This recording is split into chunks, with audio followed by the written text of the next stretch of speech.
Sarısep saytının video kabarlarına hoş geldinizler. Bugünkü gündemimiz Türkiye'nin Prezidenti Tayyip Erdoğan'ın diplomu jönündө Борбордук шайлоо комитетинин чыгарган акыркы чечими жана 2016 жылдын 15 июлундагы аскердик төңкөрүш боюнча Эрдоганды жоопко тартуу чакырыктары тууралуу болмокчу. Көп убакыттан бери Түрк Боршайкомуна түрдүү партия жана коомдук уюмдар президент Эрдогандын диплому барбы же жокпу деген суроо талап коюп келет. Түркиянын Борбордук шайлоо комитети акыркы талаптын бирөөнө жооп берүүнү чечти. Учурда бийликте турган Адилет жана Өнүгүү партиясынын лидери жана өлкөнүн президенти Режеп Тайып Эрдогандын 4 жылдык факультетти бүтүргөн деген дипломунун жасалма экени тууралуу күмөндөр кайра күндемге чыкты. Ай жылдыз партиясы диплом талаш тартуусуна акыркы чекит коюу максатында Боршайкомго кайрылды. Түрк БШКсы муну териштиргенге ыйгарым укугум жок деген жооп менен кутулду.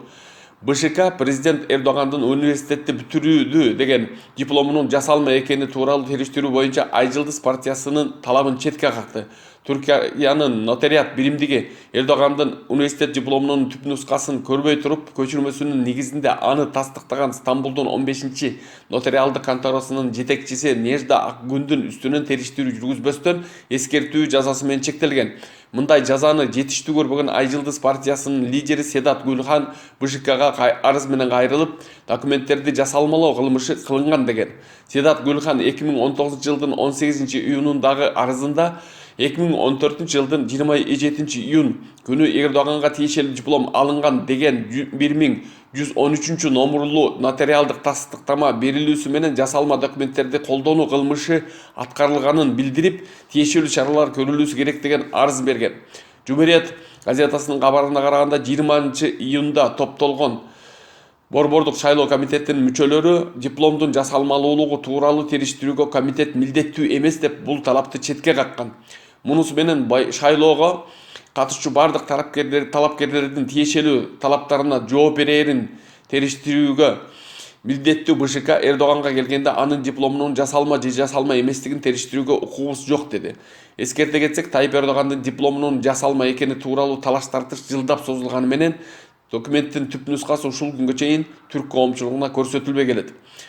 Экинчи кабарга келсек, 2016 жылдын 15 июлундагы аскердик төңкөрүш аракети боюнча түрк оппозициясы буга чейин Эрдоган жана өкмөтүнүн версиясына ишенип келсе, быйылкы 3 жылдык эскерүү аракелери учурунда коомдук пикирдин нугуна муюп, президент Тайып Эрдоганга да кылмыш иши козголушу керек деген чакырык таштады.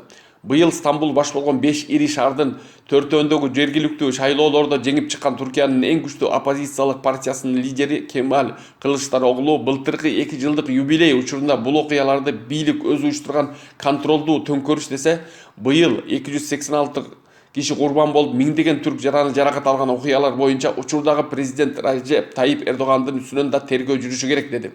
Эскерте кетсек, аскердик төңкөрүш аракети тууралуу президент Тайып Эрдоган Кудайдын берген белеги деген.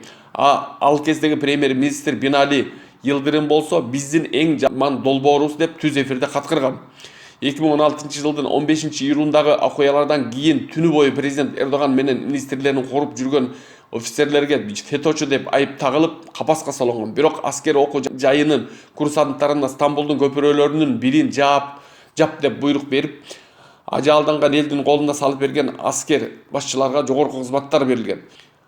3 жыл мурунку бул окуялар тууралуу суроолор күн санап көбөйүп бара жатканына карабай, Эрдогандын партиясы түрк парламентинде бул тууралуу депутаттык комиссия түзүүгө бөгөт коюп, Тайып Эрдоган болсо өз буйругу менен ал кездеги генштабтын начальниги Хулуси Акар менен атайын кызматтын башчысы Хакан Фиданга сот алдында көрсөтмө берүүгө уруксат бербей келет. Кээ бир түрк серепчилери 3 жыл мурунку окуяларды Феткулак Гүлендин хизмет кыймылына каршы геноцид десе, башкалары түрк эли жана армиясына каршы мамлекеттик террор деген аныктама беришкен. Бүгүнкү кабарлар ушундайча. Sarısep сайтынын видео кабарларына жазылыңыз. Саламатта болуңуз.